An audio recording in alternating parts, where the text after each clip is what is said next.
लद्दाख में चल रहे भूख हड़ताल के आंदोलन ने अब एक नया मोड़ ले लिया है। यहाँ शांतिपूर्ण तरीके से शुरू हुई मांगे, जो राज्य का दर्जा और संविधान की छठी अनुसूची के तहत सुरक्षा की मांग पर केंद्रित थी, हिंसा में बदल गई हैं। 24 सितंबर को लेह में हुई झड़पों में 4 युवकों की जान चली गई और करीब 80 से ज्यादा लोग घायल हुए। इसमें 40 पुलिसकर्मी भी शामिल हैं। इस घटना के बाद आंदोलन के प्रमुख चेहरे सोनम वांगचुक को भी गिरफ्तार कर लिया गया है। वांगचुक, जो पर्यावरण और शिक्षा के क्षेत्र में जाना माना नाम है, उनको शुक्रवार दोपहर उनके पैतृक गांव उल्याकटोपो से पुलिस ने हिरासत में लिया। इसके तुरंत बाद उन्हें एयरलिफ्ट करके राजस्थान के जोधपुर सेंट्रल जेल भेज दिया गया। इस गिरफ्तारी पर राष्ट्रीय सुरक्षा कानून यानी कि एनएसए भी लागू किया जा चुका है, जिसके तहत उन्हें अब बिना किसी जमानत के लंबे समय तक हिरासत में रखा जा सकता है। यह गिरफ्तारी सिर्फ एक व्यक्ति की नहीं, बल्कि पूरे लद्दाख के आंदोलन की दिशा को बदलने वाली साबित हो रही है। वांगचुक पिछले 5 साल में लद्दाख के लोगों के अधिकारों की लड़ाई लड़ रहे हैं। 2019 में जम्मू कश्मीर को 2 हिस्सों में बांटकर लद्दाख को केंद्र शासित प्रदेश बनाए जाने के बाद शुरू हुई यह मांगे आज भी अधर में लटकी हुई हैं। स्थानीय लोग राज्य का दर्जा चाहते हैं ताकि उनकी जमीन, संस्कृति और पर्यावरण की रक्षा हो सके। छठी अनुसूची के तहत आदिवासी क्षेत्रों को विशेष संरक्षण मिलता है, जो लद्दाख जैसे संवेदनशील इलाके के लिए जरूरी माना जाता है। लेकिन केंद्र सरकार से बातचीत होने के बावजूद कोई ठोस नतीजा अब तक नहीं निकल पाया है। वांगचुक ने 10 सितंबर से अनिश्चितकालीन भूख हड़ताल शुरू की थी, जो 15 दिनों तक चली। हड़ताल के दौरान 2 अन्य प्रदर्शनकारियों की हालत बिगड़ने पर उन्हें अस्पताल ले जाना पड़ा, जिसने युवाओं में गुस्सा को भड़का दिया। 24 सितंबर की घटना को याद करें तो वह दिन लद्दाख के इतिहास में काला धब्बा बन चुका है। लेह में शटडाउन का आह्वान किया गया था। प्रदर्शनकारी मार्टर्स ग्राउंड पर इकट्ठा हुए, लेकिन जल्द ही भीड़ बेकाबू हो गई। बीजेपी मुख्यालय और लेह ऑटोनॉमस हिल डेवलपमेंट काउंसिल के कार्यालय पर हमला हो गया। गाड़ियां आग के हवाले कर दी गई। पुलिस ने आंसू गैस, लाठीचार्ज और फिर गोली चलाई। 4 युवक मारे गए, जिनकी उम्र 20 से 25 साल के बीच बताई जा रही है। घायलों में महिलाएं और बच्चे भी शामिल हैं। एक लड़की को दिल्ली एयरलिफ्ट करना पड़ा। अब तक 60 से ज्यादा लोगों को गिरफ्तार किया जा चुका है, जिसमें से आधे तो कथित सरगना माने जा रहे हैं। लेह में 3 दिनों का कर्फ्यू लगा रहा, जो शनिवार दोपहर 4 घंटे के लिए ढीला किया गया।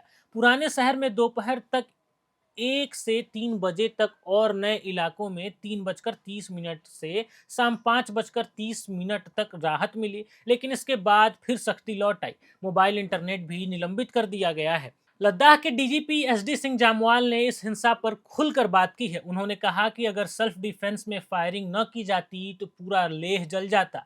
सीआरपीएफ के 17 जवान घायल हुए, जिसमें से एक को स्पाइनल इंजरी है। 4 महिला पुलिसकर्मी एक इमारत में फंस गई थीं, जिसे आग लगा दी गई। डीजीपी ने वांगचुक को हिंसा का मुख्य जिम्मेदार ठहराया। उनका कहना है कि वांगचुक ने भूख हड़ताल को एक मंच बना दिया, जहां से उकसावे वाले बयान दिए गए। उन्होंने अरब स्प्रिंग और नेपाल के जनजेड आंदोलन का जिक्र किया, जो भीड़ को भड़काने वाले थे। जामवाल ने कहा कि केंद्र और स्थानीय प्रतिनिधियों के बीच 25 से 26 सितंबर को अनौपचारिक बैठक तय थी, लेकिन वांगचुक ने हड़ताल जारी रखकर इसे पटरी से उतार दिया। सबसे चौंकाने वाला खुलासा डीजीपी ने वांगचुक के पाकिस्तान कनेक्शन को लेकर किया। उन्होंने बताया कि कुछ दिनों पहले एक पाकिस्तानी इंटेलिजेंस ऑपरेटिव को पकड़ा गया था, जो वांगचुक से जुड़ी जानकारी पाकिस्तान भेज रहा था। उसके पास वांगचुक के प्रदर्शन के वीडियो भी मिले। इसके अलावा वांगचुक पाकिस्तान के प्रमुख अखबार डॉन के एक इवेंट में भी शामिल हुए थे। वे बांग्लादेश भी जा चुके हैं। डीजीपी ने कहा कि ये सभी तथ्य एक ही दिशा की ओर इशारा करते हैं, वांगचुक का पाकिस्तान से संभावित संबंध।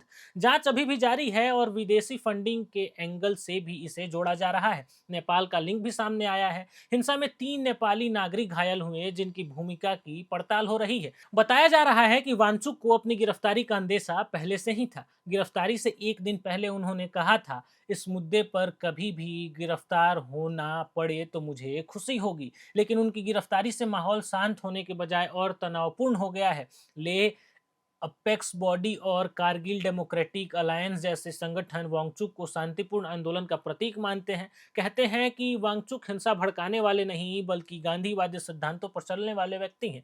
उनकी गिरफ्तारी से लोगों की भावनाएं आहत हुई हैं। कांग्रेस और अन्य विपक्षी दल न्यायिक जांच की मांग भी कर रहे हैं। लेह बार एसोसिएशन ने भी वांगचुक का समर्थन किया है।